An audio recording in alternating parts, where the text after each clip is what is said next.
Hello everybody and welcome back to live coverage of the Le Mans 24-hour race. We have 9 hours remaining as we've got a penalty now for a pit stop infringement. There's a yellow flag down briefly at the PlayStation chicane. I wonder what all this is about. Let me just see what it is. Yellow's out there. There's a car just exiting off the track as well. It's gone through the chicane area as well. So green flag's running. Car just getting out of the way. The number 8. So 10 seconds added to the next pit stop of car 709, the Glycolis Racing, for a pit stop infringement. Okay, so hello everybody. Welcome to the next part of our live stream here of the Le Mans 24-hour race. This is getting into the crunch zone because it is 9 hours to go. And the sun has come up here at Le Mans and here in our UK studio as well. The sun has risen and it's beautiful out as well. It's just gone 6 a.m. here in the UK. It's just gone 7 a.m. over there in France as well. There is a total of 8 hours and 57 minutes to go.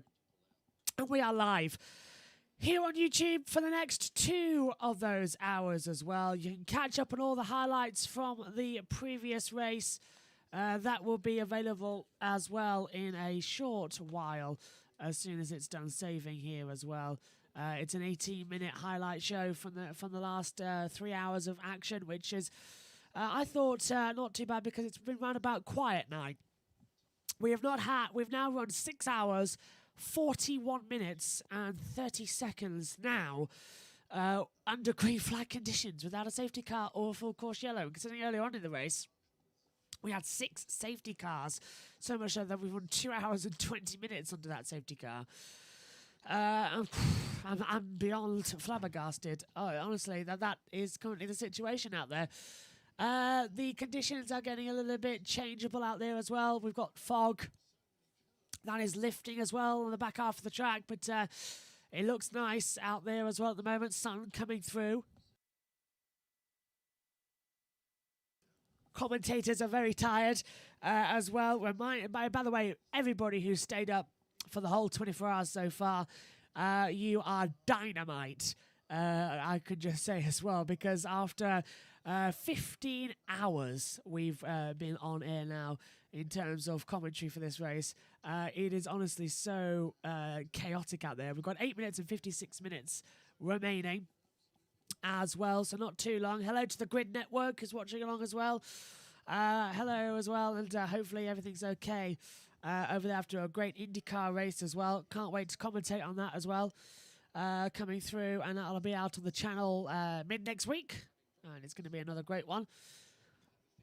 As we're on board right now with the 709 of the Glickenhaus cars as well, who has that penalty.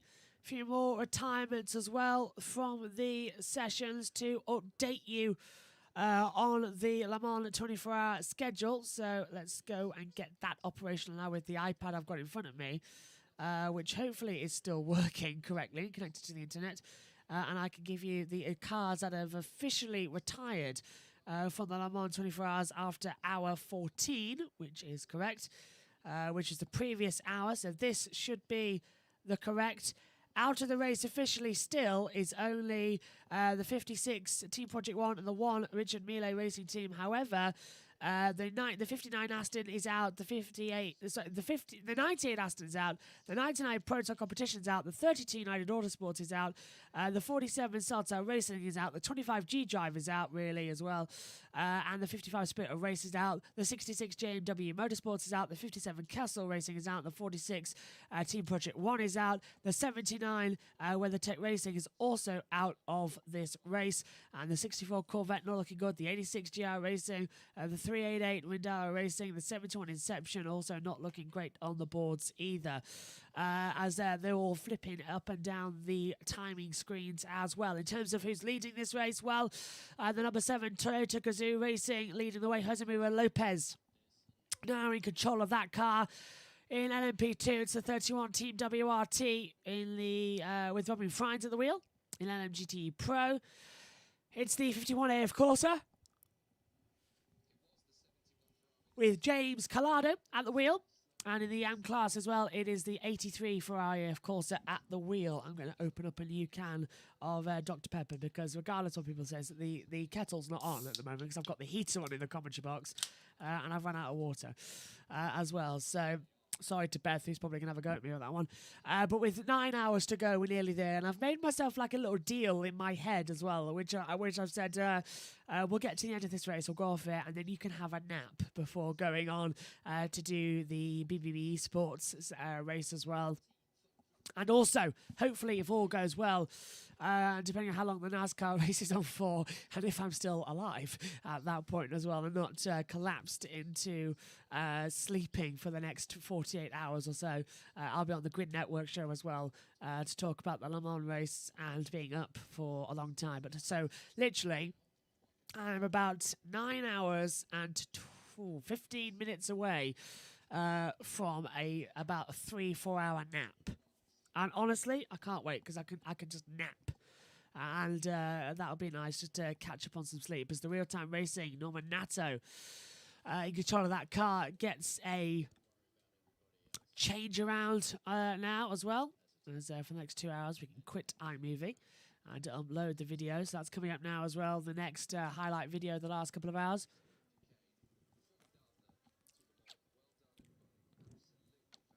That feels nice as well, drinking. So we've got a yellow flag then out on the circuit. Not sure where that is at the moment. It's not telling us on the monitor. Still, after running 6 hours and 46 minutes under green, as we go back to green now as well, it'd be nice if we had a safety car or full course show just to bring it all back together again and make it feel a little bit nicer. It doesn't look like that's going to happen, though, which is a disappointment. No idea where that yellow flag was, by the way. I've not seen anything on the monitors to tell me where it is. So just uploading the next video. There it is. It's down again at the PlayStation chicane, the yellow flag on that half of the track. So that's an interesting situation to be there. And quite a dangerous position as well, actually, looking at it. Let's take a look on board with the number 7. Toyota, switch back to the number 8. Sun has broken out now as well. And back into the daylight. It's like the last push, isn't it? Everyone's going like, yeehaw, in we go. For the last couple of hours. Everyone's tension also begins to just drop ever so slightly. You all begin to feel a little bit less achy, a little more happy as well going forward. And everyone's like, yes, we're halfway out of the dark and we're 3/4 of our way through the race. And hopefully I'm making more sense than Jack did earlier on in the commentary box as well. As I'm just now selecting the public and set as instant premiere and publish. So there we go. There goes the next hours. 13, 14 and 15 will be controlled now. And they've been edited down and then put out. They're an 18-minute highlight show, so you can get all that done. The playlist will be available post-race, of course, with everything there. Ready in action as well. So we've had... a long time now under the green flags. Let's go through 222 laps completed in the LMP2 category at the moment as well. However, 228 laps have been completed overall in this race by the Toyota Gazoo Racing number 7. It has been 7's race here this weekend as well. Took an amazing pole position, kept it throughout the race as well, and now continued to hold strong in the dying hours of the race. Who would you most like to attend the Le Mans 24 Hours with as well? I reckon who would I most like to attend Le Mans with alongside myself? I think it would have to be Megan in the box as well. I think Megan would love Le Mans. I know I certainly would love the Le Mans as well, and we'll probably end up commentating together as well. So yeah, definitely Megan, who's currently fast asleep without a care in the world. Ian Birch is, I think, waking up shortly. Ready to get into it. You can see how knackered I am as well, running comms on my own as well. So I'm actually going to turn the fire off at the bottom of this comms box here that we've got up here because that was on to warm up the box, and it's done it, but it's also sending me to sleep. So that gets changed over now to a new fan. Lopez, Nakajima, and Lapierre at the wheel at the moment of the three cars 1, 2, 3, 4. Delaney is in control of the 708 Gluckenhurst car as well out there on the monitors. It's a nice little run here at Le Mans. As out comes Jose Maria Lopez, in comes Mike Conway for his third and last stint in the car. So I think that's Lopez's day done, unless he goes up next, because it should now really be an over. And this is actually Lopez making a mistake. Lopez in the braking zone, down into Mulsanne, making a small error. And through Indianapolis. No, this is Mulsanne, yeah. So, yeah, a small error. Nearly went into the gravel as well and threw away earlier on as well. We had a little sketchy moment for the number 7 Toyota with Lopez at the wheel, where he almost put it into the wall down at Indianapolis. I don't know if we were live for that or not, or in highlights, but yeah, that's what happened out there as well. What's going on now? They can't get a wheel off. Oh no! One of the wheels not coming off from the back of the Toyota, and it cost them about 20 seconds. So 19 stops now completed, and Lopez gets replaced for Conway. All 4 new wheels as well, heading out there as onto the track. That was a close one.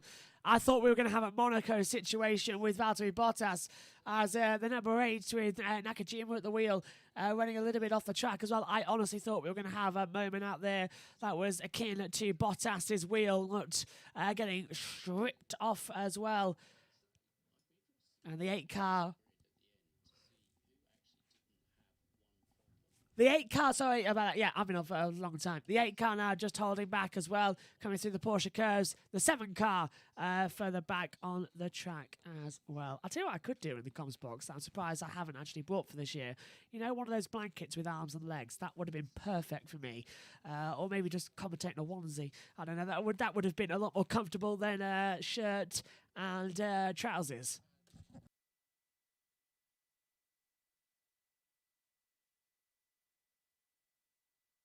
So a lot of action then here at the moment. Thanks very much for everyone to join us for this one. It's a very, very chaotic race, and it's a very, very dramatic conclusion coming up over the next 2 hours as well. No idea who's going to win the race next, as the sun is a wonderful golden dew just over the circuit here. It's absolutely fantastic to see as well, as the number 8 Toyota comes into that part of the track. So nice, calm, cool, sunny conditions out there on the circuit. Looking on as well. I thought I was someone who was talking to me in the commentary box then, but it's not. Looking through this is some Radio Digital as well, Radio Le Mans as well. I always thought when it came to Le Mans 24 that Sharpie were the Merchant of Doom as well. That's the marker of doom, isn't it? The Sharpie pennants as well out there. Love the t-shirt designs as well. Who doesn't love the t-shirt designs? All looking fantastic out there as well. The number 7 has been leading the entire race. I wouldn't say they have had bad luck.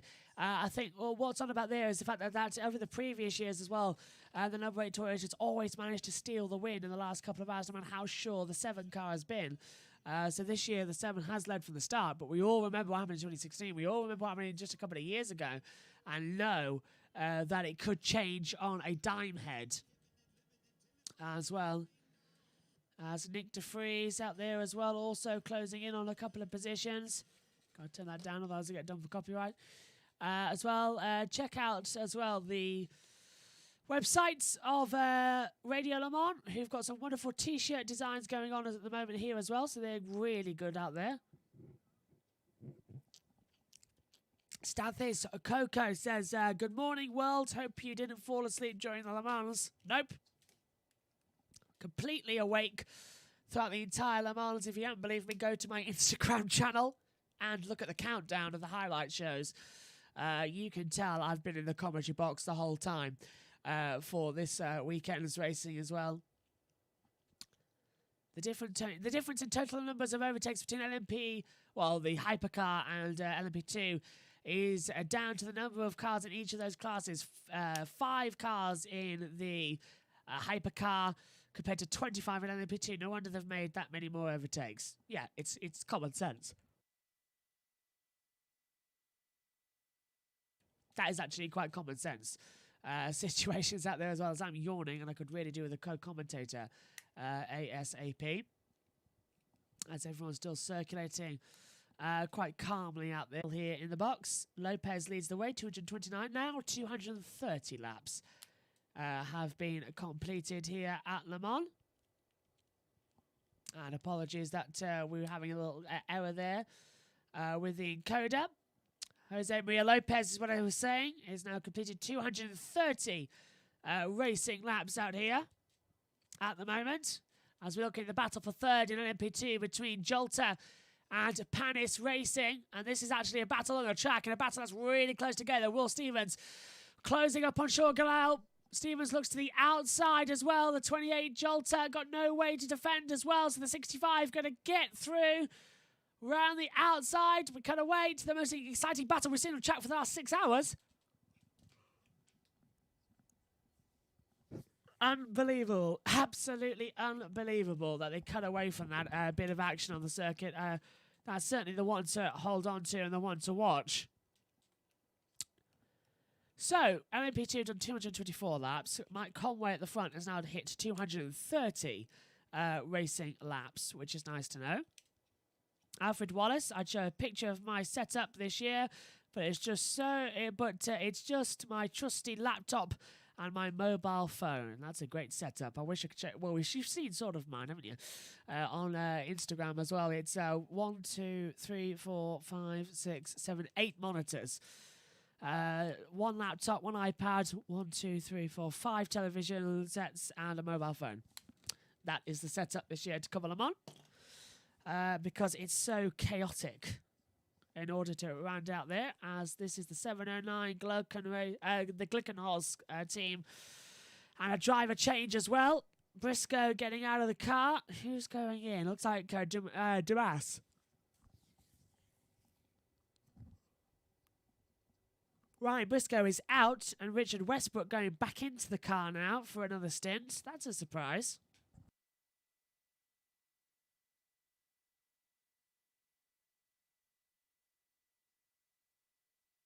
So everyone now going quite well out there.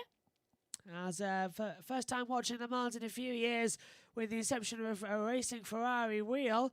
Aren't the buzz guns usually pre-talked considering how it came loose?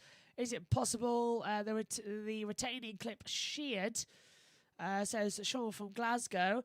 Yes, the guns are pre-talked. However, it is up to how long it's also a manual thing of how long you have to hold it down for, and if it does go cross-threaded, then it would break off quite easily. So yes, you're right there. As with 8 hours and 40 minutes to go, they keep on coming through. Jolter third overall. Panis Racing is fourth overall in LMP2. The gap between them now at the moment is 0.365 seconds as the back markers get out of the way as well.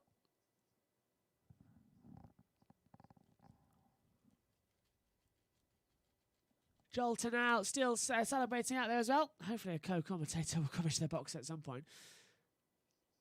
28 Jolter running third, holding back to Panis Racing and forced to come down into the PlayStation chicane. Good exit as well, not too much rear slip as they come down the second half of the Mulsanne Straight into zone 4 of the zones if the full course yellow or slow zones come out on the circuit as well.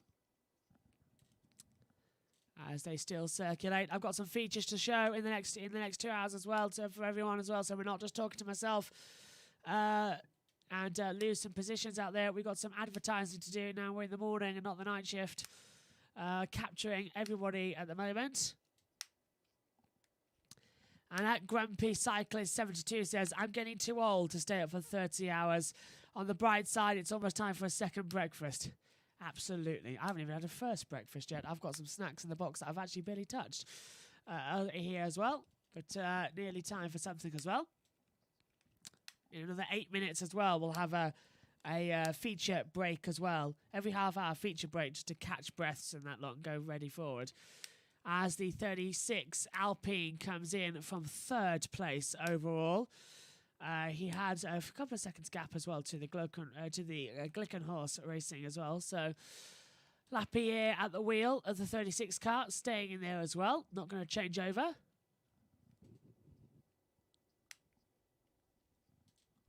Lapierre looks okay. Everyone's starting to look a bit tired now as well as we get into the day shift, and everyone looking a bit tired, a bit knackered, you know, on the verge of cracking. 4 hours later on is going to be absolutely horrific. I don't know how I'm going to be able to do 4 hours live as well. I'd much rather do them in highlights, but 4 hours live is the deal. And with no sleep as well, I'm really hoping that our co-commentators will come and sort of pick me up and carry me across the finish line as the battle for 3rd still continues as well. The Team WRT have locked out the 1-2 running in LMP2. Team WRT now with Robin Friends in the 31 car and Lorenzo Delatraz in the 41 squad as well, running into order at the moment. Not a bad run, just getting the feature ready as well for what we need. If it is still the correct feature. Well, it is actually one correct feature, which is great news. Yeah, so we've got a couple of great features here. One of them includes a lap attack of Le Mans, which I wanted to play during the main race as well to give you an idea of what these guys are now going to be experiencing as the light comes up. So we'll have that in 6 minutes' time. And it'll give me a 3-minute break to have a quick breath of fresh air. As the pit crew online has said as well, the 36 Alpine has come in for a routine stop. So the 708 Glickenhaus Racing, so the Glickenhaus Racing has taken over the customary turn in 3rd overall. You're right. So Luis Philippe Dorini. So Dorini going up there now, changing over positions as well. As side by sides down the straight. Who's made the biggest winner in this race? Up 12 places. The 34 car made a great start as well. But the 31 Team WRT up 11. Wow. Up 11 places from where he started. That is absolutely fantastic news for the 31 Team WRT. Fernando Alonso watching on the Alpine board as well as everybody just holding together for the last couple of hours here of Le Mans. I'd say last couple. It's another 8 hours and 35 minutes as well. If you're this tired now, imagine how tired you're going to be later. But Jolter and Paris Racing are still side by side together as well. They're still lapping quite close together. 3/10 the gap between them. So there's something there to be held off with as they come back through. So as I said, at half past the hour, so in 5 minutes, 24 seconds, we'll have a lap attack guide of Le Mans showing you a look around. And then in another half hour, we'll have BBB Racing's guide as well to the circuit. In the half hour, the Frank Williams documentary coming on as well. And then we'll close out the show at the end as well. These are just our little features as well to try and drum up promotion for the channels as well. Grid Network is working on one for me as well for future series that I can play as well. So can the Jolter 28 hold off the Panis 65? This is the interesting part. Into the braking zone, into Indianapolis, and then into once again trying to be Indianapolis, but now to Arnage. Braking hard. This is through the last bit of the 6th zone of this chat.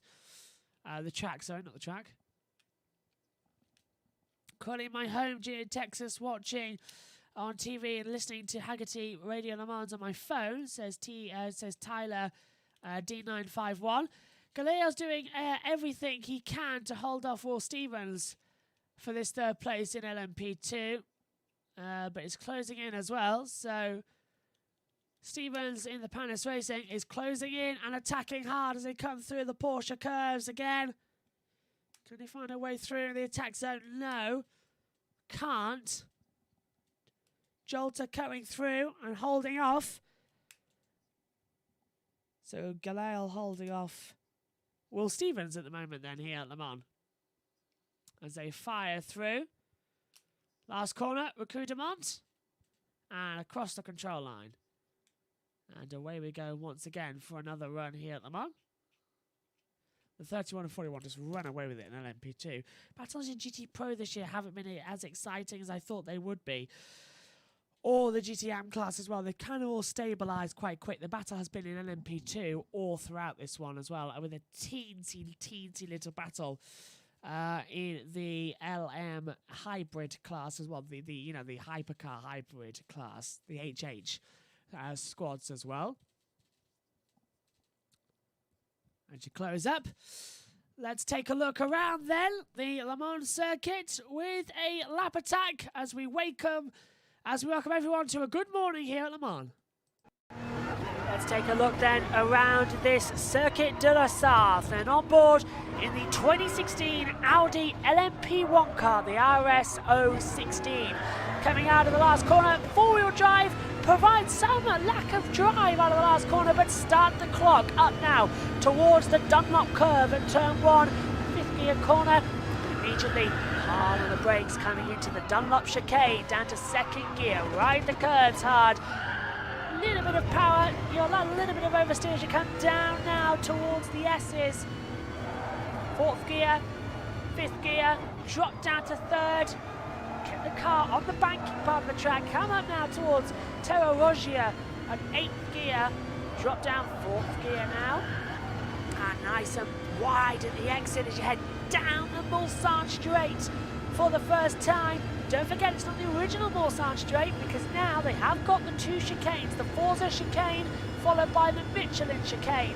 You're in sixth gear, over 200 miles an hour, down the Mulsanne. You've got a brake down to third gear for the first of the chicane. Hard on the brakes, drop down third gear into the Forza chicane. Just flick the car in, left, right, up, right, down, go. Again, fourth gear, fifth gear. And then just wait for the car to rise up to sixth gear. Already a minute and 15 seconds have passed as you're already hurtling down the back straight. Coming now. This one is very tricky as you come down now, brake hard, second gear. Now into the Michelin chicane, heading down to the Mulsanne corner. Rise again, fourth gear, fifth gear, sixth gear coming up. You can feel the car almost bumping down the straight as you go offline just a little bit. The car immediately wants to flick you into the wall. You're doing so much to control it as you have to flick the car at the same time of heavy braking down into the Mulsanne corner into second gear. Round now down into the other half of the track that I like, down 18 and 19th part of the track. You're coming full throttle into turn 20 and 21 as you approach Indianapolis. Watch, it's already in sixth gear. Now you're just going to keep the car pinned straight and hope that you don't fly off into a wall. You've seen that happen a number of times. Flick the car, brake hard, coming into Indianapolis. It's a banked corner, hence the name, second gear.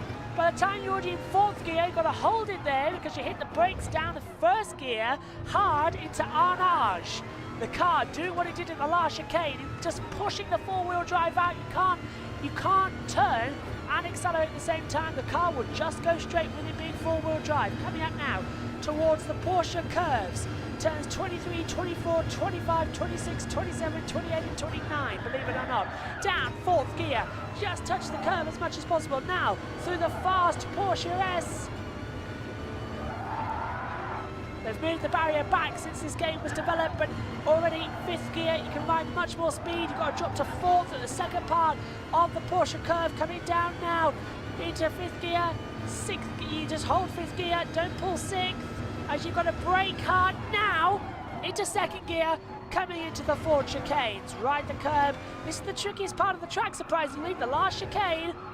And across the line. Third gear, fourth gear, and across in a 3:29.042. What a lap. It's very tricky, Circuit de la Sarthe. And there's a look at the Le Mans circuit as well, as I've woken up a little bit more. Had some very important water as well to keep hydrated as well. I know I have a Dr. Pepper just alongside me, but I popped in and got some new water bottles as well. So I have a water and I have a Dr. Pepper. I won't be drinking the Dr. Pepper unless I need it, but I'm mainly going to stick to the water over the next hour or so in order to wake up a little bit more.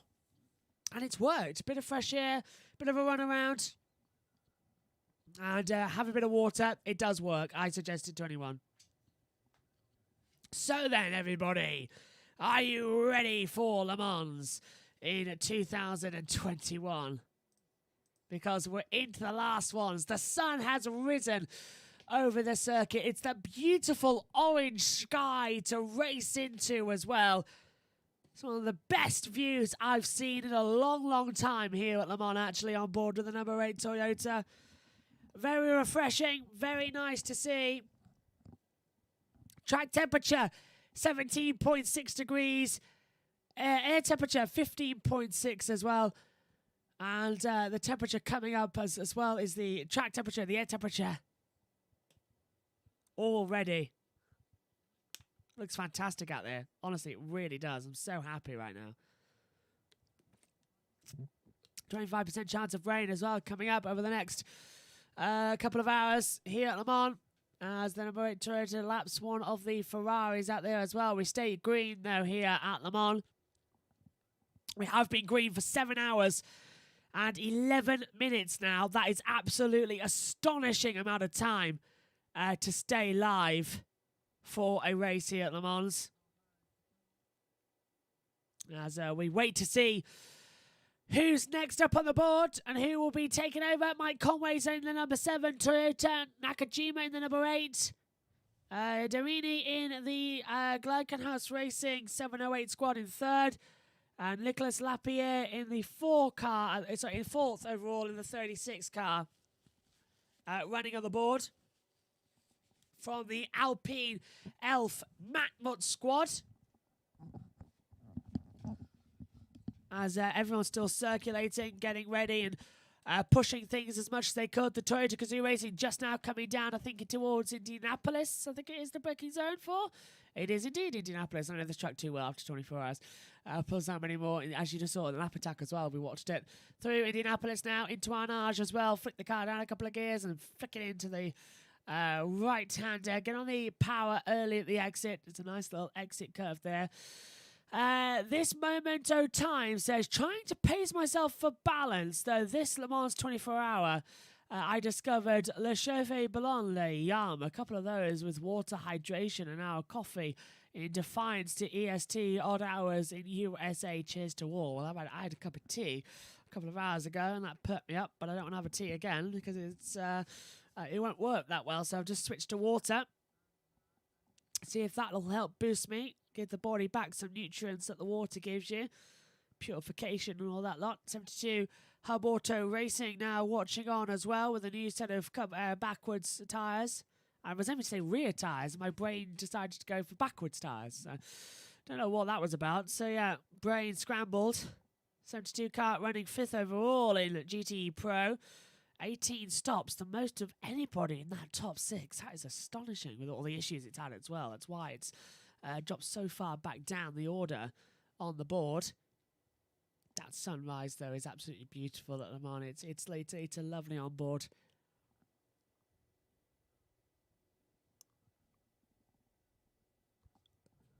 As we see, 25 minutes to go. The 72 Porsche 911 RSR back out onto the circuit after just leaving the pit lane, the Hub Auto Racing squads. 5th overall, as I said. 79 car still in the pit lane. I think out of the race, the WeatherTech Racing hasn't officially been retired, but is in the pit lane and looks to be out of the race as well. As I watch along down once again the Mulsanne straight as my eyes start to go. So I'm going to put my glasses on. See, I wonder if that helps at all, wearing glasses. No, that makes it even worse, believe it or not, wearing glasses after that long. The 65 Panis has got by. Will Stevens has taken 3rd place in LMP2 from the 28 Jolter with 8.5 hours to go. So that is getting close at the front of LMP2. And there's only 24 seconds now between the number 7 Toyota Gazoo Racing, and the number 8 Toyota Gazoo Racing. That's Conway and Nakajima. Conway in the 7, Nakajima in the 8. So 24.3 seconds between them as well. And the hypercar of the Gluckenhaus Racing is only 37 seconds behind them. And but a couple of laps down as the Elfmat now takes over as the Gluckenhaus car comes into the pit lane with the 708. So Alpine now, Elfmat takes over 3rd place in this race. For one from the other. Like taking candy from a baby. Radio? Okay, copy. Response and the acceleration feels like normal. It's funny. It's funny. The throttle response and the acceleration feels like normal. Is that a question?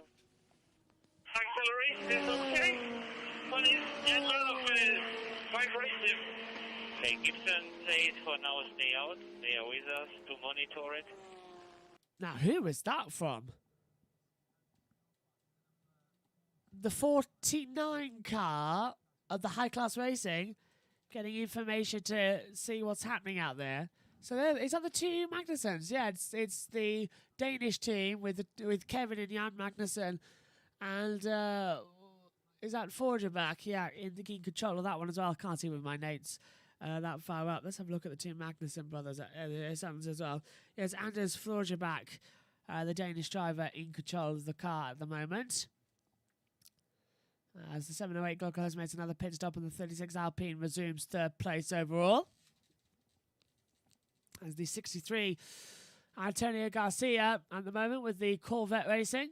Just changing over at the moment. A couple of bottles and the situations out there, getting all ready to head back out onto the circuit. Looks very well done and well rested as well to do so, which is giving it the better news at the moment.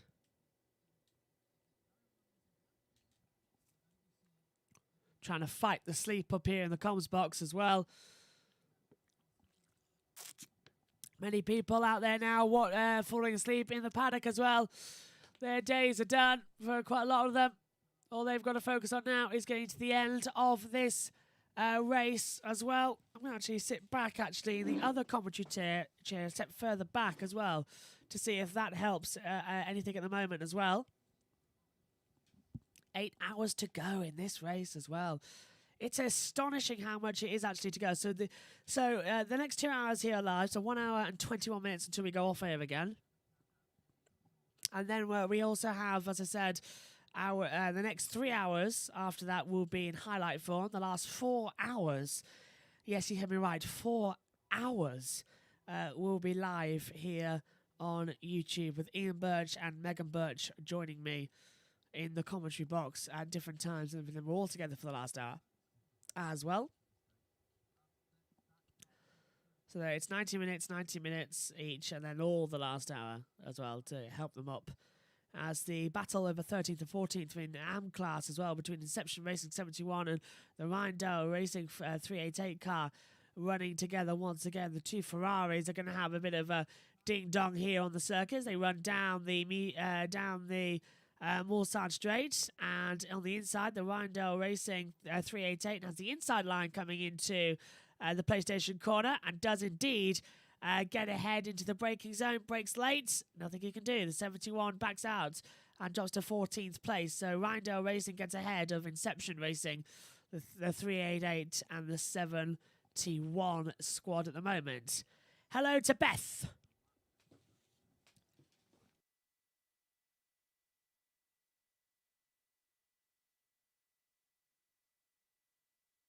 You can never stop a sneeze, can you? Hello to Beth in the chat, who has said, quote, "Remember, it's the sprint race tomorrow that will set the grid for the race on Sunday, and this grid will be the grid for the sprint race tomorrow." That was from me from qualifying in 2021's July race at Silverstone on the 17th, I think is the date I was aiming for their sprint race. Yes, absolutely, I remember. Very confusing, wasn't it, to set the sprint race grid, as you say. Quote of the day. It's the sprint race tomorrow that will set the grid for the race on Sunday.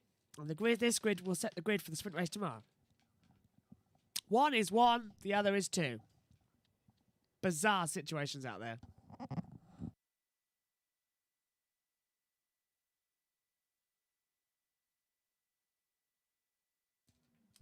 Absolutely, though. I could do with a COCOM at this point. I think it's safe to say I've officially crashed out there and tried my best to keep on my own. So hopefully it's a pleasure that you're joining me, watching the very tired and sleep-deprived me.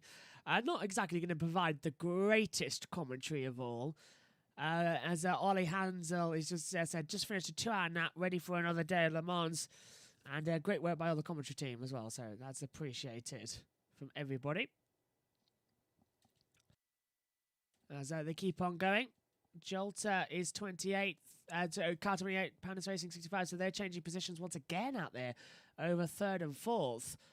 Panis Racing has had an up and down race here at Le Mans today as well, so my eyes definitely fixed on the 31 squads, as it looks like the Team WRTs are going to do a 1-2 at Le Mans, which is unheard of and absolutely fantastic to do if they can do it in LMP2. We've seen it done a couple of times with Jackie Chan, but in the debut year, Team WT looking good to do that as well. As just getting through it, actually. It's going by a lot. It's 42 minutes been commentated. It's going by a lot faster than I think it is. That's what happens when you sleep deprived, isn't it? You find that the time just sort of slips away from you quite quickly. So we've been commentating now for 42 minutes, and to me, it feels like it's been 5-10 minutes. That's weird.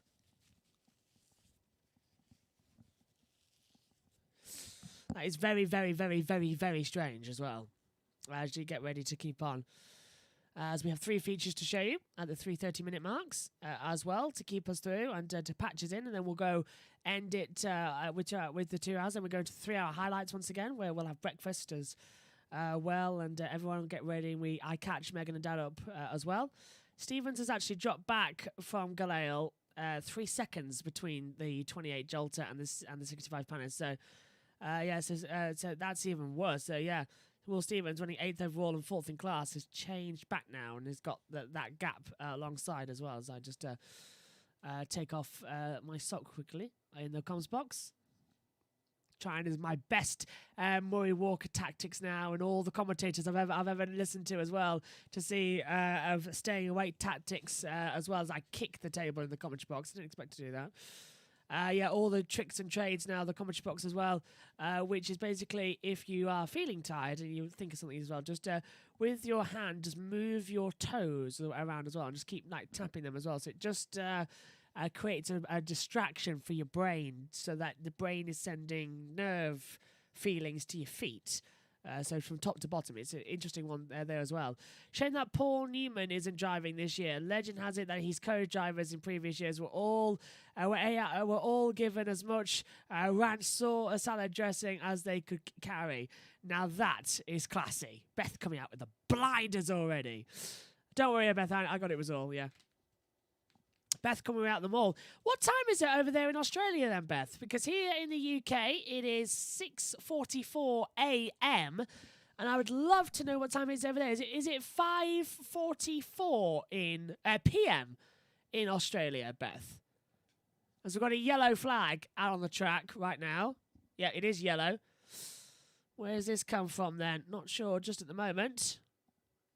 If it is a full course shadow situation or safety car, we'll keep an eye on it as yellows circulate here at Le Mans. Bobby Bits in the 41, going a bit off. And here's the other one, the 31 car with Robin Friends at the wheel of Team WRT, the leading LMP2 going off as well. Beautiful rising sun there on the number 8 Toyota. It's one of the best we've seen. We've gone back to green though, so that's great news. Track back to green. I don't know what the yellow is for. 3:45 p.m. in Sunday Arvo. Oh my goodness! That was from Beth. So it's 3:45 over there. Wow, as well, just to say the least of wow. So 3:45 p.m. What's the future like? It's over here. It's 6:46 a.m. The mind boggles with time zones, honestly, especially late at night. As the 34 Inter Europol competition with Van der Gaard at the wheel. Gets released from the pit lane. And back onto the track. The 34 car running 10th overall. And I think as well, 5th in class. Yeah, 5th in class. A lot of cloud cover on the back half of the circuit as well. I hope you've had a nice day, Beth, over there in Australia. Our day's just starting here in the UK. We'll be on until 3 p.m. and a little bit after as well, as everyone is sleeping in their chairs, just waiting to wake up the marshals who are asleep as well. Everyone either sat there with headphones on listening as well in the grandstands, having a quick shut-eye period as well. It's a long, long time as well since Le Mans has been this active. 2019 was the last race with fans last year. This great race took part without any motorsport fans due to the COVID pandemic, so it's fantastic to see Le Mans out there back up into capacity with 100,000 people in attendance here. Fantastic. Beth says, for a long time, I thought that yellow flag waving was to warn drivers that someone was on the track was listening to Coldplay. It was all yellow, Beth. It was all yellow. No, it is, as you know. For the longest time. So this is something that popped into my head just then. Tell you what, though, the commentators, I think, have lost the plot over on Eurosport, because now they're talking about Wimbledon and patriotism. Strange situation going on right now as the two Toyotas lead the way in LMP1. 8 hours and 11 minutes to go. We're not even into the time of a normal race yet. That's the thing. This year we've had a couple of 6 hours and a couple of 8 hours, so we're getting into the time where it's effectively another endurance race to do as well. And you basically do 4 endurance races in a row. 6, 12, 14, 6, 12, 18, 24. As into the pit lane comes the number 8 Toyota. At the wheel is Kazuki Nakajima. They're not even changing the tyres, just a fuel stop and a quick clean as well. Window clean, light clean, everything new, washer and water bottle put in as well. Not much of a situation out there. Still very nice as well. And holding it together. F1 fan 66 has said, I've done an all-nighter with 30 minutes of sleep and lots of caffeine. I've literally had no sleep since 9 a.m. yesterday. I'm coming up on 24 hours of being awake non-stop and feel absolutely drained already. So this year it's hit me hard compared to last year, which is bizarre. Tell you what, Ed, if you're watching the 24-hour race of Spa, the esport race as well, I'm napping during the night. I'll tell you that now. I'm not doing the night shift at all. Because that would be an absolute killer. Again, to do it again in a couple of weeks. Spirit and Wood, Alistair says, is the sun at a slightly different point on the horizon compared to this time of the morning in June? I presume it would be ever so slightly, because it was a longer night shift than we would usually have, because usually it's just the longest day. They try and put it around, so... that's why the time's changed as well, you might have noticed, with the race starting an hour later because of that time change to August as well. The race starts an hour later. Next year, when we return to June, the race will start at 2 p.m. British summer time, 3 p.m. in France. So it'll go from 3 to 3. But that's why the little time change there on the circuit, in case you didn't notice. Synthil, hello, says, oh, hi. Yes, hello to Synthil. Sorry if I haven't been responding. My phone is on charge up here in the box. I can't respond to everything. Just woke up from a quick nap. Lucky. I haven't slept, as you can probably tell as well. And I'm waiting for a co-commentator to join me in the box for the last 4-hour stint. So you've got me for another hour.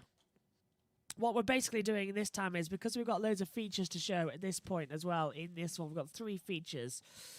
We've done the lap attack one, we've got the esport one, and we've got a Frank Williams documentary. as well to put up there so that I can have a breathe moment as well. We're 8 minutes away from the next feature, and I can have another little snack and another little refresh of drink as well and get ready to go again. Beth is saying, I also thought black flags meant warning, Henry Rollins may be present on road. I thought it was I was going to think the Jolly Roger, the black and white flag out there as well. Beth also say, oh, Jats and Beth Stappen. These are terribly bad puns. I should just leave them Ramon. Can't close my eyes, otherwise I will fall asleep. So, yeah. No, Beth, you're absolutely fine. You are welcome to stay.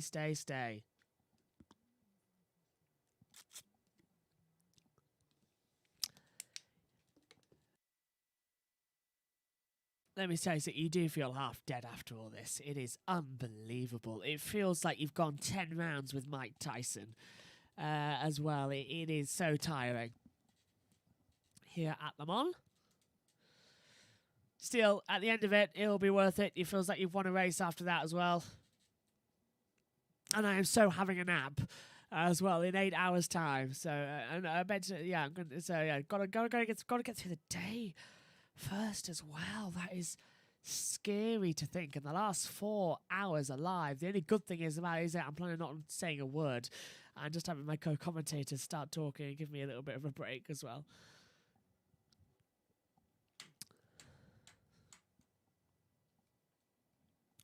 So, let's go over to the Twitter chat as well. That's been kicking off in the past couple of hours.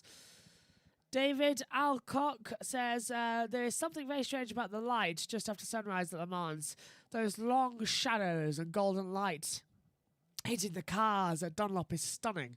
Absolutely. And Joshua Barrett as well. Don't want to miss that. Joshua Barrett saying, is Ferdinand Hansberg waiting on the Aurorus LMDH to fit his full name on the side? Most probably at the moment, as well as the Jolter 30. Who's that 31 car out there? The Team WRT. The race leader, Robin Fines, comes into the pit lane now as well and changes over situations out here on the circuit. So they're changing over. And Beth says, this is why my comments during Euro F1 races can be somewhat quirky. Well, we've moved over to your time zone now for a little bit, haven't we? This is the time that you would usually be doing a night shift, where I've done a night shift this time around. And I do get what you mean. It is a nightmare. As well. A drive-through penalty for Car 83 as well. So Car 83 has a drive-through penalty. As Breakfast of Champions, well, dinner here in New Zealand. Beef, cheek and butter beans with a naughty red wine, says John Windsor out there as well. Breakfast of Champions is not that. Breakfast of Champions is something else that I can't say because we're no longer in Watershed. But I'm sure you can imagine what James Luntz was famous for out there on the circuit as well. Nakajima Radio. The problem. We know the problem. We're working it. We've got a gearbox problem for the number 8 Toyota. Oh, where's Megan? Has Megan just woken up? The number 8 Toyota with Sebastian Boromir, Kazuki Nakajima and Brendan Hartley has got a gearbox problem. And they're running for second. I do not believe it. I am shocked. Wow. Unbelievable. Unbelievable scenes here at Le Mans for the 24-hour race. And Daniel Kahn says, watching from Pittsburgh, PA, USA, 2 a.m. here. Get a couple of hours of shut-eye. Then hopefully I'll wake up to a Corvette leading the GT Pro and an American team in the top 5 of LMP2. Possibly, Dan. I'm not sure how to describe that if it would work. Alfred Wallace says, "Oh no! Through the magic of tabbed browsing, I think I found the first member of the ability to have won Le Mans. Sir Henry Ralph Stanley Tim Birkin, 3rd Baronet, won in 1929. Wow! So that is the Lord who won it back then as well. We were wondering." Synthel says, "Lol, I can't. I'm so tired." Yeah, it's absolutely death's door here. For commentating, and honestly, I've had zero sleep, and I have been commentating as well. Has that preview show gone on? So the review show, did that go on? Have I just imagined that it hasn't? And I'm snapping myself if that hasn't gone on. I am just double checking now as well. Yes, it's gone on. Hours 13, 14, 15 highlights have gone on. They went on 42 minutes ago. That's how much I'm out of the loop. As Jimmy Bruni getting out of the car. No, Jimmy Bruni getting into the car, I think. Driver change. So Jimmy Bruni getting out of the 91 Porsche. And Lietz getting in to the car as well. So 91 Porsche is now changing over. Exactly. No quirkiness at all as I'm fully rested. Wombats are drying off nicely and the funnel webs have all been taken care of via the medium of flame flower. Oh dear, Beth. Megan would like this side of you when she wakes up. By the way, didn't someone in your comments say predict that Toyota engineers may be weeping today? I remember that happening, yeah. I can't remember who it was. Oh, who said it would be Toyota weeping? You are right there. Beth is memory lane. It wasn't Jack. He was in the box. It could have been Jack. I'm not too sure. It could have been Dad, Ian Birch. Knowing Dad, it was probably him. It was either Dad or Jack in the board. Possibly Megan as well. Not entirely too sure there on which is which. Gearbox failure as well. Yeah, it's still there. And the number 8 Toyota still getting worrying out there, apparently. It's still saying over the radio. So you're right there, Beth, as the number 7 Toyota comes into the pit lane now for another pit stop. We're just coming up to 8 hours to go. The 91 Porsche is in for a quick driver change. Bruni handing over to Lietz. They're back out to 4th overall in the GCE Pro class as well. And there's rain on the horizon as well, apparently. So rain coming in here at Le Mans. It's all shaping up for a dramatic last couple of hours, isn't it? Here, coming up on 8 hours to go to start the 16th hour of Le Mans. A lot of fuel going in now as well. For the number 7. It's the 8 car, not the... you've guessed pretty much everyone. Yeah, it's one of the two. This is the one with the 24-hour race and commentating. You can't remember who said a word. I think it was Dad. I'm 90% certain it was Dad who said about the Toyota comments, and it could have been during warm-up as well, thinking about it. I don't think it would have been Jack, because Jack was on about Nissan a lot more as well. Rain, says Synthel. Yeah. And then, the fog is... We've got horrible mist and fog now. Has literally dropped onto the track. Down in the chicane area of the Ford chicane. 8 hours to go here at Le Mans. 16 hours complete. 8 hours to go. Out of the 24, we are 3 ways through. And we've got horrible fog and cloud cover now. Coming over here at Le Mans. It's just dropped over the Dunlop chicane. The visibility is dropping.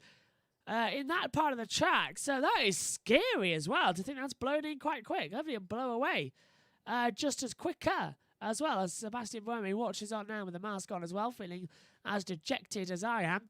Right, another 30 minutes done. Time now for a very well-earned quick break from me. And in this one, you'll be taking a look at the BBB Racing. Later on this evening here, at 9 o'clock British Summer Time, 9 p.m. British Summer Time, you can join myself and Carter Lundy and Megan Birch for another round of the BBB Esports Championship for Formula One's Esport Racing and 9 Series, the best in the world. Here's just an example of how good the racing can be. to the race leader pits. Benny Callaghan's up to second place. He's got past Mohamed Utas. And now the question is Benny Callaghan going to have the toe as a yellow third sector's come out? Why, I'm not sure. Will this affect? Yes, Benny Callaghan leads from Mohamed Utas. And leaving the pit lane is Ali Quay. So he's down to third place, but he's on the soft tyres. He'll be much, much faster. And Ali Quay might get back up into second place here. And he will. But you heard it as well. We'll just play Ali's radio quickly because he's talking with a message, I believe, for Benny Callaghan. I'm coming for you, Benny. Ali's on his way for Benny. Here we go. It's 2 weeks ago. Over again. The battle now. 5 seconds. Ali Quay on brand new soft compound tyres. Benny Callaghan 5 lap on medium tyres. He is a lot slower than Ali in the Ferrari. This is the battle for the victory of the French Grand Prix. Oh, 131. 883. Ali Quay is showing he means business. Beat that, he says. Oh, how was that not contact?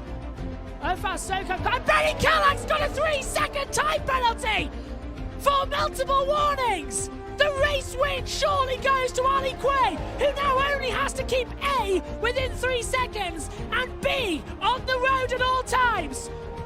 Penultimate lap. Oh, but look at Ali. He's over 3 seconds. Benny Callaghan responding. Benny Callaghan is responding. 3.1 seconds. It might not have all been. It might not be over yet. If Ali's inside 3 seconds, regardless across the line, he's the winner. There's your maths for you. If he's outside that time, we have to wait to call it. It's a combination of Japan 94 and it seems Silverstone 98. We don't know across the line what's the winner going to be. It's been a crazy French Grand Prix. It's about to get even crazier. Benny Callaghan crosses the line in first place. The question is, has he won from Ali Quay, who crosses the line? Ali Quay wins! 2.509 seconds! Benny Callaghan defeated! Ali Quay wins the French Grand Prix! 2.509 seconds! Ferrari win! Renault second! He did it at the line! Fabulous! What a race! And let's hear from our race winner! Woohoo! Yes! Yes! You can hear how much it means to him as well. The penalties applied. Benny Callaghan finishes second. It was a 6-second added on. 2.509 seconds. Ali Quay. It's 25 points. It narrows the gap just to Benny Callaghan. But most importantly, it is a race win at last. For the first time this year, he defeats Benny and becomes our 4th different winner. Hello, welcome back. As you can see, I've been replying. Beth says, what's the difference between mist and fog? It wasn't that anti-oval NASCAR-hating Jack. Jack is the person who designed our logo, and he says as well he's going to design a better one now for next season. And he's also my brother-in-law. If you're wondering why he just randomly appeared in the back of the commentary box, he's my brother-in-law. He's married to Kellyanne as well. But yeah, Jack was having a lovely laugh out there, and I thought it was fantastic actually having him in the commentary box. So yeah, that was very much well appreciated.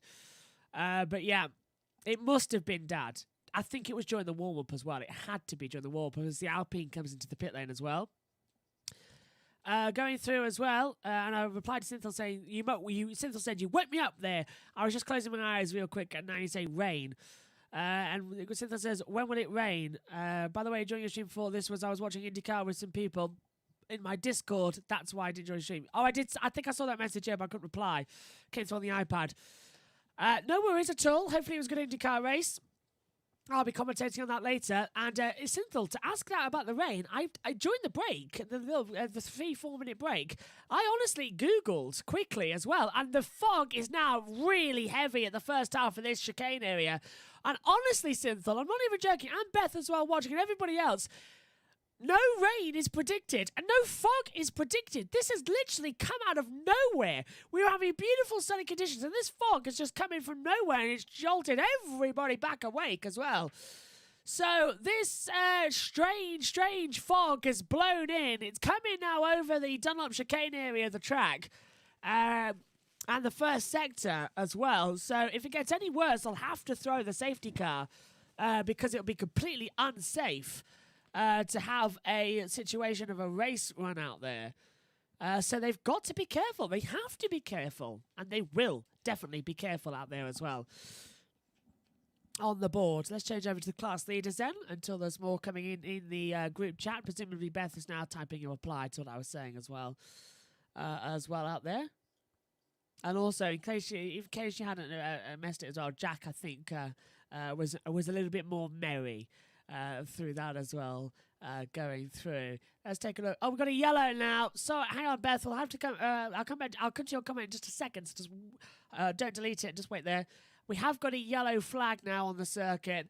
I'm trying to find exactly where it is on the monitor. I think we've got access now to race control once again. Yes, we've got access to race control with this yellow flag out. It's just become available.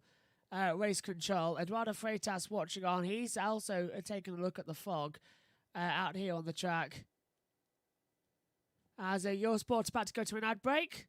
As the fog is getting heavier and heavier and a car is stopped down at Arnage, it looks like. And I can't... It's a G-Drive! It's a G-Drive Racing!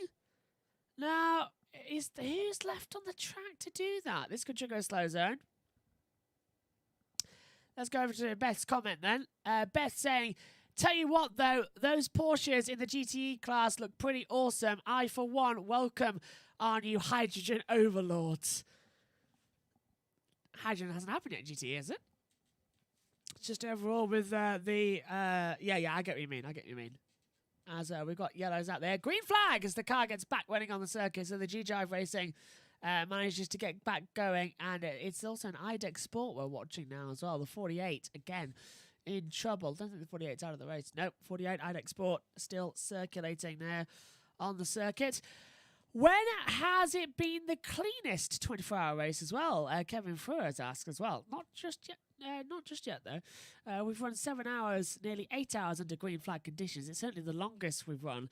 Rain, night, fog, all in one image. It seems to have gone through there. How is the Dutch team doing at the moment? Asks Synthel.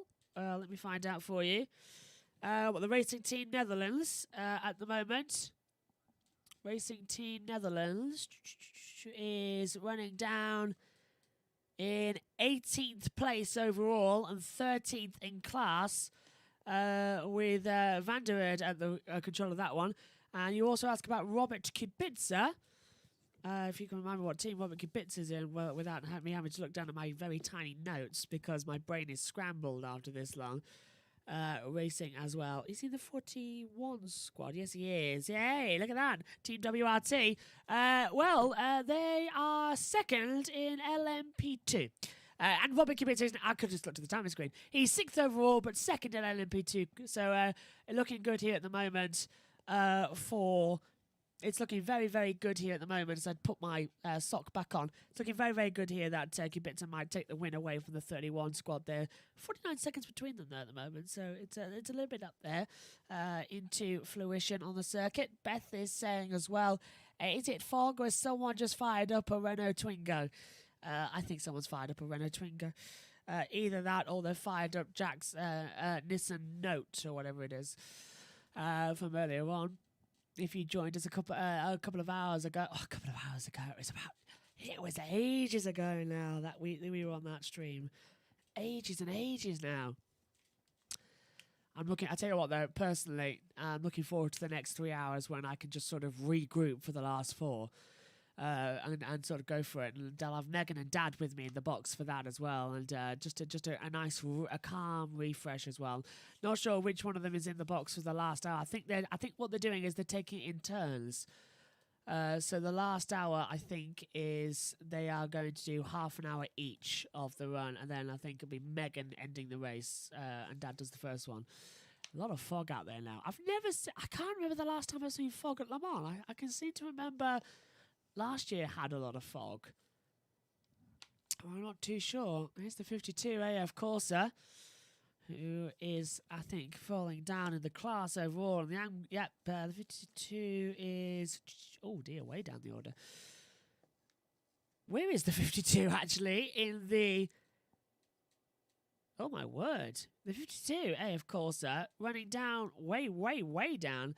36th overall and 6th in class. So last in class as well. So Sam Bird not happy at the moment as we return to green flag running. As we take a quick look as well. I'm glad that I've got the race control cameras back up and running here, the 360. They only became available at 8 o'clock for the main of the race. They shut them down during the night because they don't like people spying on them during the evening because some of the people sleep in race control. So you can understand that, I suppose, as well. Eduardo Freitas also just kips to the front in front of the TV screen and in case he needs it, I've heard. As we're 15 minutes away from another little break for myself, just to get myself organised for the last half hour. Keep your questions coming in. Trust me, I need them as well to keep my brain functioning as well and to read them out. Here's Norman Natso for the Real Team Racing, number 70 squad. 2 wins, 6 podiums as well. Running quite nicely out on the circuits. My head is starting to go absolutely diddly as well. I feel like Ned Flanders in that episode where everything, everything burns down, is it? His house gets blown down by a tornado, isn't it? I'm just popping now my shoes back on as well, my lovely trainers. After I've taken them off for a while, just to try and get back into action. And just holding back up as well with the last couple. 7 hours and 48 seconds to go. I'm just going to sit back and try and relax for a couple of minutes as well before we go off. What's been your favourite moment then, everybody watching, of the Le Mans race so far? What type has really caught your attention and said, oh yes, that's the moment of the race for me? For me, I think it has to be the 7 and 8 Toyota battle a couple of hours ago that we did in highlights as well. The cars swapping over of their own accord as well, and the team orders that eventually came through to swap them over. So that pretty much said, okay, we're favouring 7 here in this race, not 8, as to what usually happen. I think Toyota want both of their cars to win a Le Mans race, and they would get the honour of winning the first ever hyperclass race as well. LMP1 got disappeared as they come through. Cynthia says, who do you think will win? I've just answered that in a way. In terms of hypercar, it'll be the number 7. In terms of LMP2, it'll be one of the Team WRTs. My prediction is the 31. In the Pro class, it's hard to look away from the Ferrari of Corsa of 51. And in the AM class as well, that's still up in the air at the moment. But there's a long way to go. A whole other race. There's effectively a whole another race to get going as well. Synthel says, rainy part where they all went off at the same time. Oh, yes. Actually, I forgot about that. That is the best one there as well. That was actually the best moment of the race when we just came on air and everything went absolutely bonkers as well. And we came on air early and we're glad we did actually because everything just went crazy. As the atmosphere out here now gets a bit damp actually, looks like. That fog in the first sector dropping some moisture on the track, it looks like. And it's looked like the track that finally dried out now getting wet up under the fog. As they're still running. The GTM class have done 225 laps. Overall, we've done lap 246 with 7 hours to go of this race. So we might just get to over 300. I hope we get over to 300. That's going to be possibility one. Let's go back over then to the main seat. And take a look at Beth's comment. She has said a deal has been signed for next year to enter a Joltz Glockenspiel Toyota Flute Racing Hyperbowl team, combining every mistake I've made, we've stated in the commentary box over the past 16 hours and 16 minutes. And it really is getting harder and harder to concentrate now. I am not even kidding. As well, it is bad.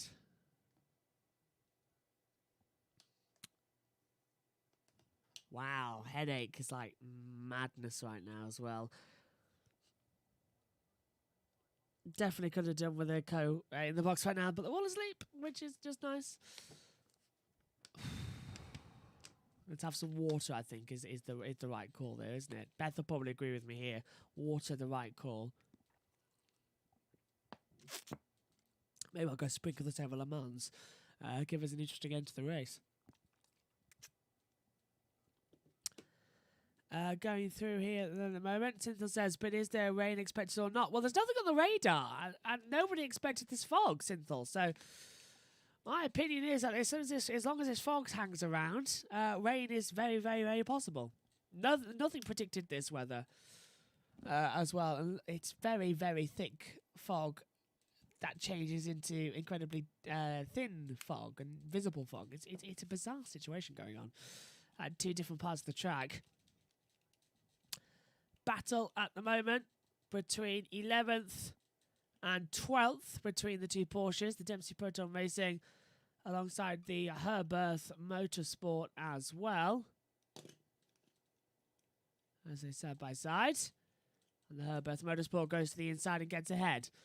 Now with the Dempsey Proton Racing. So their position switches over the ball as well. Honestly, Skull a glass of water is a greater impact than having a cup of strong coffee. I presume is Skull the same as our down? As in drink all of it, yeah. Honestly, it's so bizarre with no sleep as well. Ranger van der Zande is putting in some quick lap times as well. He's clearly trying to get that podium down. He was faster than the 65 Panis and the 28 Jolter. He's running down in 8th. And 4th in class. And quicker than the Panis running 3rd in class. So they're closing in there, the 34 car.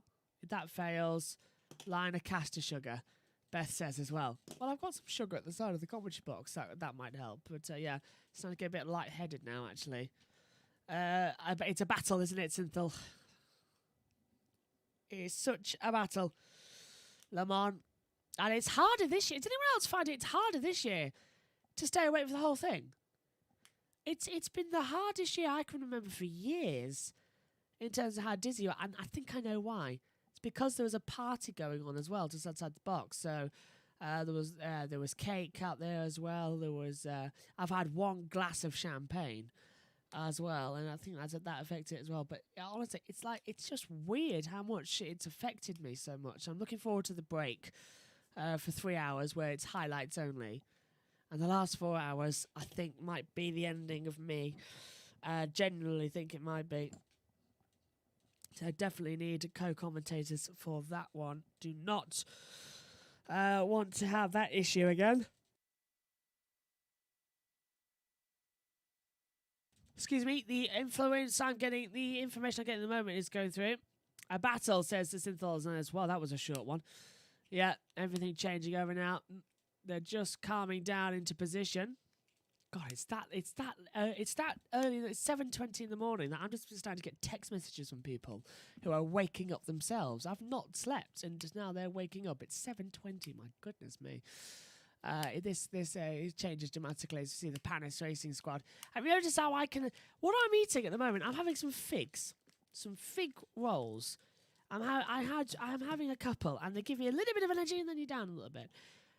So I need to find something in the box that I can eat during the next feature, which is a bit of a long one. I need to find out how long it is so that I can have a proper breathe. And sorry, I realise I've stopped talking, and I will correct myself in a second as soon as I can. As the situation out here getting a little bit more entertaining, I'd like to say as well. As I'm just trying to have a look and see if anyone was going to change over what they're saying.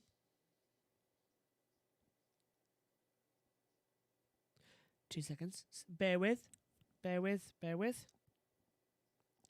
4 minutes and 10 seconds is the Frank Williams story. Doesn't give me enough time. But I suppose it'll work. Car in the pit lane. It's one of the Toyotas.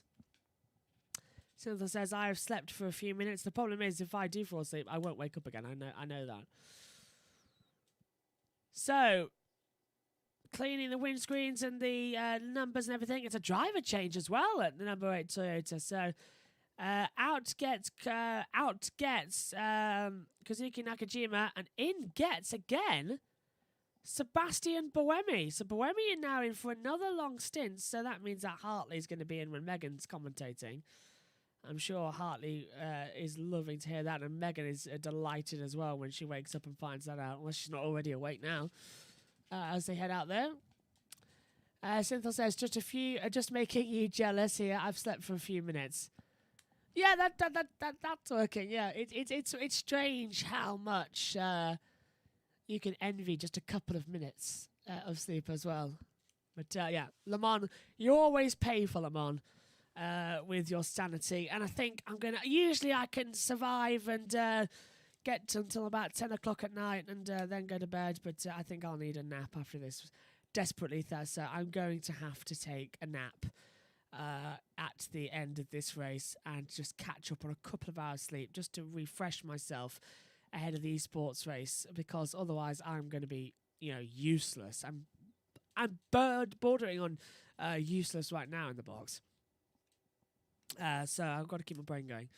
7 minutes to go, or 6:54 until we can play the feature, and I can have something to eat quickly and back into the last half hour of this one. Remind, as I said, we'll show you the streams at the end of it as well, when we're live and when we're not. Only 2 left now. 2 more videos left after this one. A 3-hour highlight video and the last 4-hour live stream of the race. That's what we like to hear as well, as Jolter get ready to switch over a couple of cars. You think, and Cynthia's saying as well, you think anything will happen or kind of boring like this to the end. We've still got effectively another race. Rain would change the race. Rain would indeed change the race. But honestly, we've got another race effectively still on our hands. So honestly, anything can happen.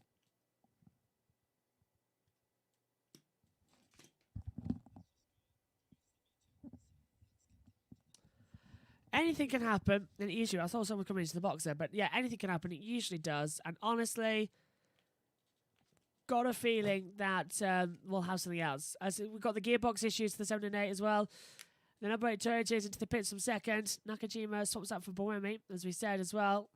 That gearbox fear as well has got to be brewing at the back of their minds and just seeing how long can I go, how long until there's an error. How long until there's a mistake or something. The 7 Toyota running with an issue as well as the 8 Toyota. Another race? Well, what I mean by another race is, Synthol, the World Endurance Championship usually has 6-hour races and sometimes 8-hour races. So if you look at this, we've completed 16 hours. We're now into effectively the 8 hours of Bahrain. We're into an 8-hour race now. And then we'll get into the 6-hour races that we used to see, like at Spa. So we're getting to the normal stage where these guys know how to perform the car. But the problem is they're fighting their own fatigue. So it's an interesting one. I'm being told that we're not expecting any more rain till the end of the race, which is fantastic news here at Le Mans. As a couple of hours ago, the 65 Panis was hounding the 28 Jolton for third. And now it's the other way around as well. 4 tenths between the two cars at the current moment. Lot of action here at Le Mans. 7 hours, 34 minutes and 13 seconds. Sorry, 10 seconds left now. Here on the board. Head's gone again, a bit wobbly. So desperate to try and keep your mind clear, your head in the game, and not get anything wrong. But you're so tired and sleep deprived. So yeah, no more rain at the moment. But then again, nobody expected the fog either, Synthel. So it could easily change, as I keep saying. Longrod Johnson is saying, checking in from Colorado. Gleikenhurst had a rough start, but their drive so far has been redeeming. Would be fantastic to see something that isn't a Toyota win overall. That's a possibility out there as well. Beth saying as well, they should bring them to Bathurst. Le Mans Series ran in Adelaide for a few years. Ran in Adelaide for a few years. I went once, year 2000 or thereabouts. Yeah. The Le Mans Series was back then, yeah, as you remember. That would be a nice one as well if we went back to Adelaide and did a street circuit, a proper street circuit for endurance as well, not like Le Mans where it's half and half. Heard the latest COVID joke, Beth is saying. No, I have not. Go on, Beth, throw it our way. Need someone to liven us up. Go on. Yellow flag. That'll do it. Yellow flag somewhere on the track. Now, I'm looking at race control. Can't see where it is at the moment.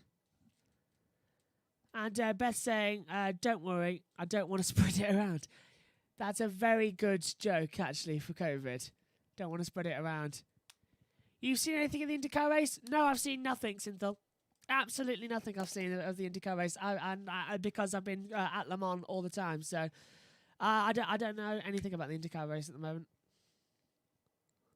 So and I'll be commentating on that Tuesday, I think, after having Monday off. And it'll be going out midweek. So yellow flags out on the circuit. Not sure where. Besides, with COVID jokes, it takes 2 weeks before people can get certain to be certain if they got it or not. Oh, Beth is on fire at the moment as we've got a stop car at the exit of the Dunlop chicane. I think it's a Corvette as well. It's a pandemic. Beth out there being fantastic. It was an interesting race for sure. I can't wait. Yeah, pandemic. Yeah. It's a pandemic. As in, sinful for that. Yeah, pandemic is I don't want to. Yeah, if you know. Oh, pandemic. Sorry. I really need my glasses. Really need my glasses out there. So we've got a car stopped on the track then. Looks like on one of the Corvette entrance as well. Can't see who it is just yet. I'm trying to tell you.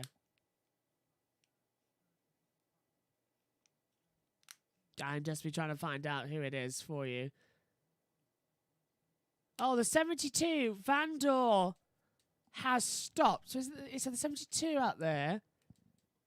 Nope, that's ages ago. As we try and find out who's going on. Yeah, Vandor slowing or stopped. KFC passes at McDonald's in the fast food. Megan's will be happy about that one. Beth saying, all I can say about COVID jokes is that if you don't get it at first, just be patient. I'm still in lockdown, so I should stick to inside jokes from now on. You've been locked down too long, Beth. You've been locked down too long. So, 7 hours and 30 minutes to go. As we wait on here at Le Mans. A couple of cars coming to a stop.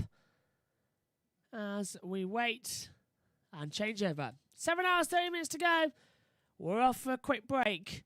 And to show you that, let's take a look at a legend of Formula One, Sir Frank Williams.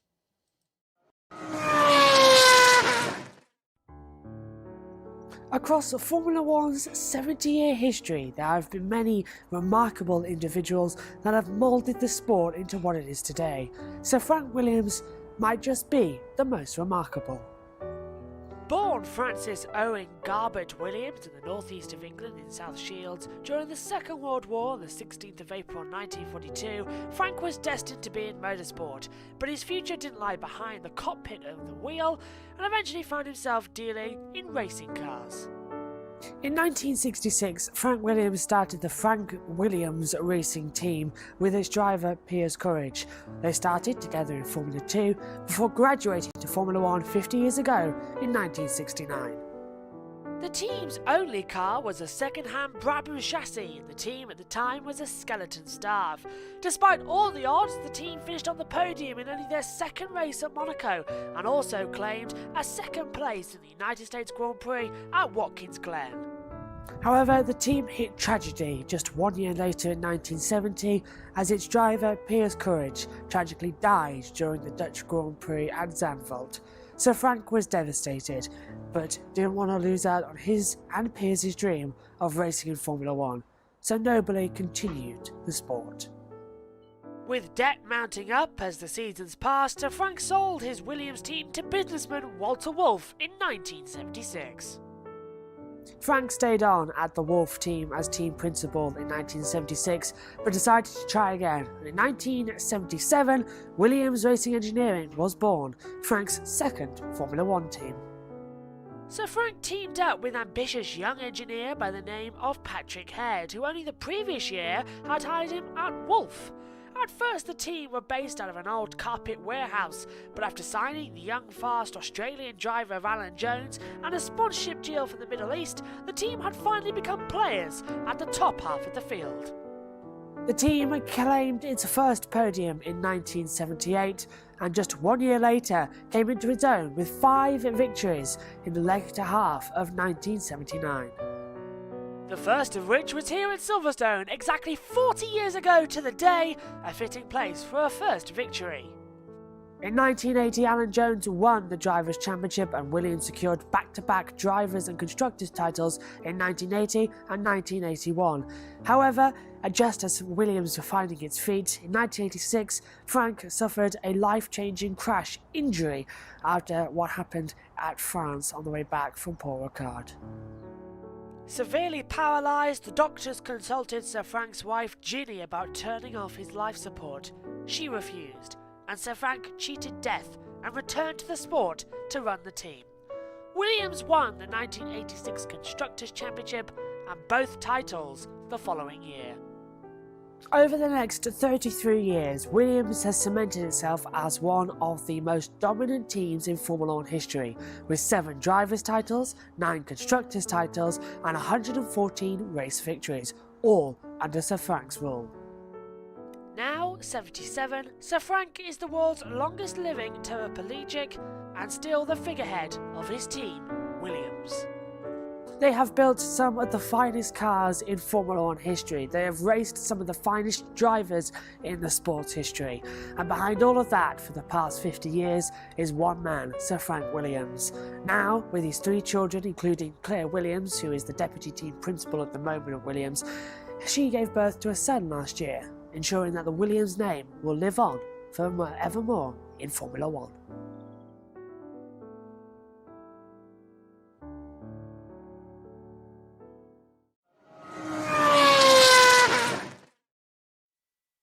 Welcome back up to the commentary box. Slow zone in effect to remove that stricken car from the area. It is the 63 Corvette Racing that I've nailed it down to on the pit wall. So that has changed the complexion of that little battle.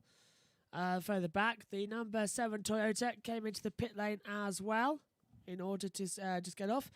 Turn off alarm. Looks like you're awake. Would you like to turn off the alarm? Yeah, may as well. It's going to go off in about 20 minutes anyway. But what is the point when I'm still awake? Really bizarre. Yes, I think it's the Corvette. 63 Corvette looks to be out of the race at the moment as we get back underway. Hello to everybody. Once again here on YouTube. I mean, I wasn't even asleep. I don't know why it's done that. 7 hours, and we go to green. So the race gets back underway now for another 24 minutes. Then we'll be off air in 24 minutes. Beth saying, ran out of toilet paper and thought about using letters instead. Don't do it. It's nothing more than a tip of the iceberg and the start of a slippery slope. I'm not really how much of a hungry caterpillar there, Beth. But yeah, stay safe, everyone, because with all the nail and tanning salons being closed down, it's getting real ugly out there. Beth, I don't know what you're on about. You're all fire whether it's lockdown or not out there, as I'm switching seats because I need to put legs up and just move around a little bit. And I can't stand up and sit down. I'm supposed to have a really comfy chair, and I haven't had a comfy chair. Rest in peace to all those comfy chairs I haven't sat on today. I put it in the comms box. 23 minutes until we're off here. Let's just count it now because I need a little break, actually, and I need to get co-comms in. This is my last one where I have to fill on my own. The last 2 hours of the session will be okay. And with the highlights shows, they're getting easier because not much is happening. So it's quite quick to edit them all. It's quite quick to get them out. There's pit stops now for the 38 Jolter, which is running 4th in class and 9th overall. And away they go. Quite well as well. Everyone being careful out there on the circuit. Just being nice and calm as the sun has properly risen now here in France. With 7 hours and 23 minutes to go. You've got to shake yourself as well at the end of the race as well. Otherwise it really does get to you as well. And you start to feel very, very dizzy. You just want to close your eyes for a bit. How does Paul Trustwell do this? Paul Trustwell cannot be human. The Radio Le Mans editor as well and commentator sits in there for 24 hours in his chair, commentating with every partner, doesn't miss a beat, keeps his own lap charts, keeps everything, and he is still pin sharp at the end. I try and stay up for 24 hours commentating on the race, and I feel absolutely horrific. Honestly, one of the worst things I felt in a very, very, very long time, actually, this one. I'll tell you what, in future Le Mans, I might delegate more as the Iron Link 60 gets to get its tyres changed, with a lot of dust being kicked up as well. Also, I think it's the new year with the new lights in the box as well. I think that's playing a factor as well. Like hard lights when your eyes need adjusting. Maybe I should wear sunglasses. Out here at the moment, Ferrari changes pit stop strategies and out they go. And Synthol says, I really... oh, hang on. Beth saying, can you tell Ian to answer his question in Yorkie Peninsula? Okay, thanks. Sure thing. The answer to his question... Oh, the answer to his question is Yorkie Peninsula. Okay, yeah, sure thing. The answer to his question. Yes, I will tell him as soon as he gets into the commentary box. That's it. And he would see this message as well. 7 hours 21. I will tell him. I'm so good at social distancing that I've started to ignore phone calls from my office. Don't think that's social distancing. I think that's a bad phone connection, Beth. Maybe you should go and get a new one out there. Cynthia says, I really cannot wait for Belgium. Same here. It looks fantastic. I mean, maybe you should go and take a quick nap. I literally have no time. I will stay in this box the whole 24-hour race. I will sleep when I collapse. Effectively, no, I will sleep at 3:30 British Summer Time, which is a long, long time away. 7 hours 20 minutes until 3 o'clock, and then 20 minutes later we'll go off air, and then I will literally go upstairs and crawl under my duvet and just hide for the next couple of hours. I'll sleep from 4 till... I'll get a couple of hours. Even the button on my shirts are starting to distance themselves from each other.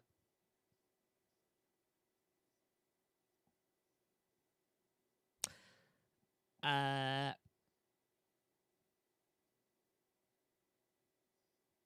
don't know how to take that one. Green flag still out. 7 hours, 20 minutes to go. Here at Le Mans. Side-by-side action as well, further back down on the track. AF Corsa, Ferrari 83, leading the AM category from the 33 TS Sport, who ran into those problems earlier on when they smashed into the wall down at the PlayStation chicane.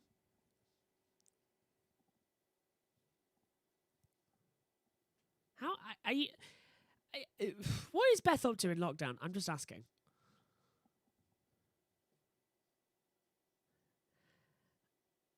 Synthel says, I mean, I'm not going to make those 7 hours, though. youth. No, you probably if you can't, you can't. I've got zero choice in the matter. I have to stay awake. I'm the only one who can finish these as well. Beth saying as well, at Jess Verstappen, you're on fire. I hope someone is writing these down. I hope someone's writing. Well, don't worry, Beth. The chat is on live stream as well. COVID kill reference there. Don't worry, Beth. The live chat can be well, actually, it's on the video as well, and you can rewind the live chat as well post race. The live chat replay is enabled. Maybe we should have more early morning races more often. Beth is really on fire with them. GT Pro, Ferrari 488, GT Evo, Alessandro Pierguidi racing on now the circuit at the moment. To the 7 GT cars of the GT3s left out there. When you turn off your stream, I'll take a nap to your next stream. Well, we'll be 3 hours, Synthel, until the next one. So I'll put it on and you can set the reminder. So 3 hours until the next one, and I'll show you the times just before I go off here as well. We're on to green flag running now for 8 hours and 20 minutes without a safety car or full course yellow. So that is astounding as to how much time we've spent under green flag effectively on the circuit right now. It's changed very much dramatically, and dramatic it can be. Your Sport 24 LMH says Alfa Romeo won in 1933 and won a number of Grand Prix too, so I think it's them and Ferrari, although Alfa were run by Scuderia Ferrari at the time. Did not know that. Alfa Romeo in the 1930s, pre-modern F1 era, but they won Le Mans in 1932 and had a couple of Grand Prix wins with Nuvolari, in the same year. Does that count? Possibly so. When will you end this stream? 17 minutes, top of the hour. In 18 minutes. Yes. Top of the hour, Synthol. You are right there. Is when we will end this stream and go into highlight mode, where we just hit the record button, and every hour we take the footage off the computer, put it to the MacBook, edit it, and then do it the same for the next hour and then the next hour as well.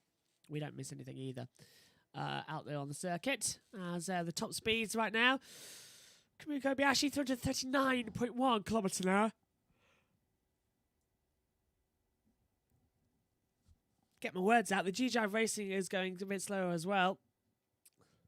And the Corvette is actually faster in the straight line area of the track. So that's quite impressive.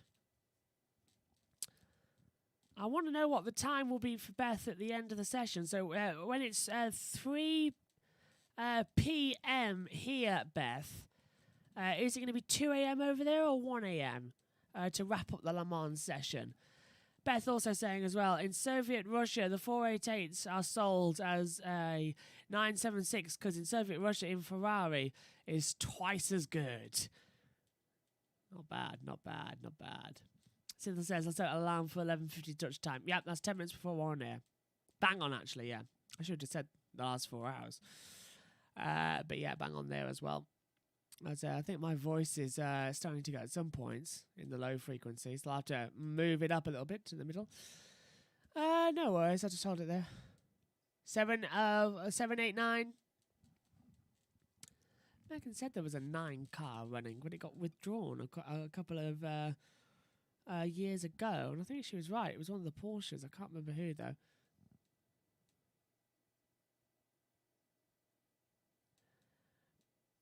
I can't find the information that I need to on the screen at the moment. Charles M. Dewing saying Le Mans 1964 Ferrari won Le Mans overall, and John Surtees only man to win on 2 wheels and 4 wheels, who won the F1 Drivers' Championship as well. So yeah, that's true. As you look at Mike Conway now in control of the number 7 car, it proves my point right, what I said earlier on, that they want they do want the drivers going through. They want the Japanese drivers in last. Seems to be that way. Beth saying, only 20 minutes before you get to sleep for about 2 hours, and about 15 hours ago, my time, you missed getting up to oversleep. That's confusing me. 6 hours make it interesting still. Got to be honest, it's now kind of boring. Yeah, we're moving to that stage of the race in the last... Okay, so the last 6 hours as well. For 3 hours, nothing happens, but the last 4, something always starts to creep in. Reliability issues and that lot. So the last 4 hours will be live, and that should hopefully liven things up as well. But the next 3 hours are not really anything to watch. So that's why they're in highlight form for this year at least. And on Radio Le Mans, they're still talking about the Batman films. So that's something I've got to look forward to when we turn off the stream in 13 minutes as well. Yeah, Beth, what are you talking about? We have to reread that. So only 20 minutes before you get to sleep for about 2 hours. About 15 hours ago my time, you missed getting up to oversleep. Yeah, I think you're right there. I can just about understand that, yeah, with my brain. I won't be sleeping then. I'm going to sit in my commentary chair here. And I'm going to have some breakfast. I'm going to keep the headset on as well and to have the headset in easy reach as well. And Eurosport commentators, I appreciate a lengthy gig, but if you're eating, turn the mic off, please. If I wanted to hear food noises, I'd sit in a cowshed. Oh dear. Eurosport are having a bit of an interesting one, aren't they? I don't think the Eurosport commentators know how to use headsets. I think it's the fair point. But their insight is always great as ever. And a nice team as well. It's just such a shame Tom Gamewell couldn't be there today as well.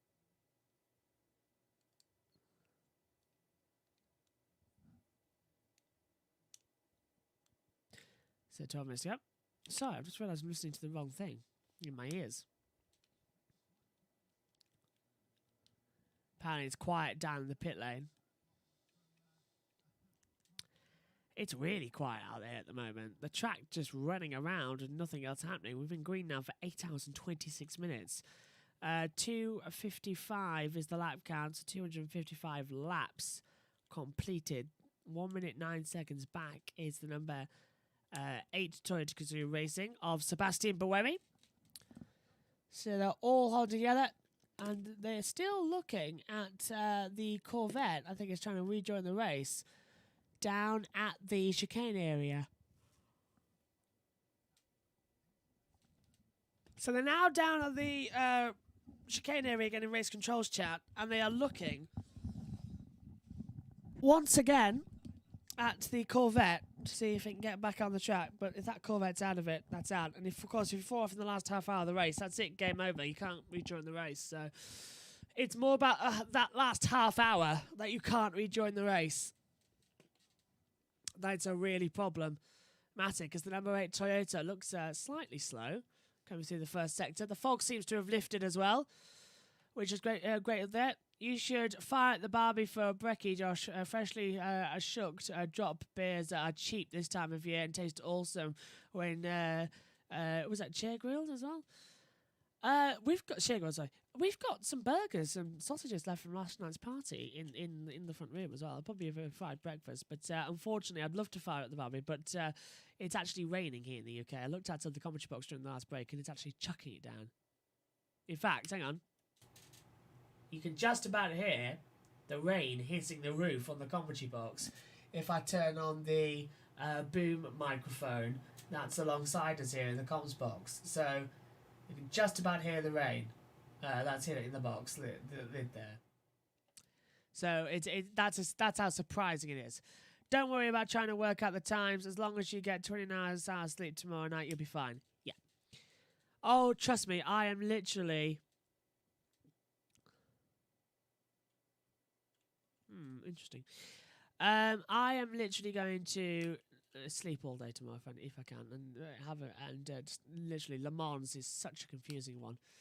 As Alpine get ready, I think for a changeover. Is that on? That's still Nicolas Lapierre. No, it's Alexander Negrão. So Negrão takes over now. Down at the 36 Alpine squad as well. We're off in less than 10 minutes. Hello to Josh Plays. Hello from a very wet Cadwell Park. I know. Cadwell Park, half an hour away from me. It's very wet here in the UK as well. It's very wet here where I am, just half hour away from Cadwell. So I feel your pain there, Josh. But good morning to you as well. Welcome to the graveyard shift, which is effectively we have not slept. Well, I haven't slept anyway since 9 a.m. Saturday morning, and it's now 7:50 a.m. So for 23 hours, I have been awake now. I'm starting to go a bit doolally, and I've got another 7 hours until I can go to sleep. That's how bad it gets out here at Le Mans. Luckily now, though, I've got a little bit of a gap in between shows of live streaming. The last 4 hours, though, might be an all-time killer. But we've got the run on the board now as well for the highlight shows. And the highlight shows are going to be okay. Let's have a sip of water here, actually.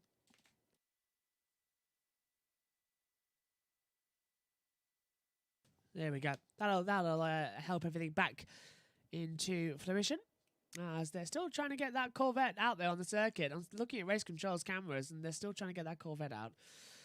So far, not paying off at the moment, and not working, but not bad out here. Let us know how the race day goes, Josh. I saw a race yesterday.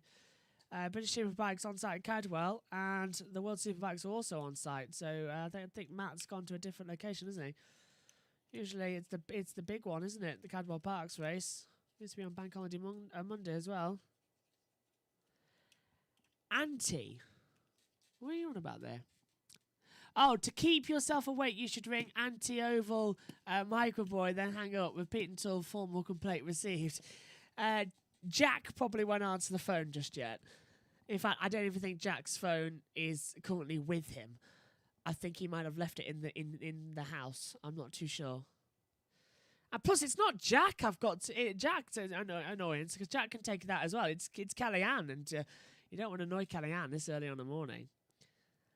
No, I'm sure Jack will be all right. Kellyanne, on the other hand, probably would kill us.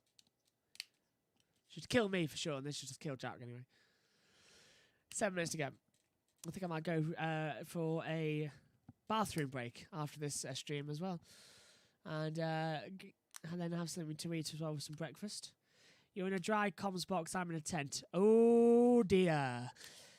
Oh dear. Josh, I absolutely feel terrible for you. I know exactly how bad that can be. See you in 3 hours, Synthol. Thanks for joining us. But yeah. Oh, Josh, I feel you there. That is absolutely terrible news. It is horrible. And that's wet tent as well. Yeah. Ow. Not good. Here at the moment. So Synthol's off. You'll see us in 3 hours for the remainder. Give yourself a round of applause, everyone. We've managed to get another 2 hours live streamed. Just us. So that's 4 hours me and you have just covered together ahead of everybody else. They'll all be in for 8 anyway, out of the 12.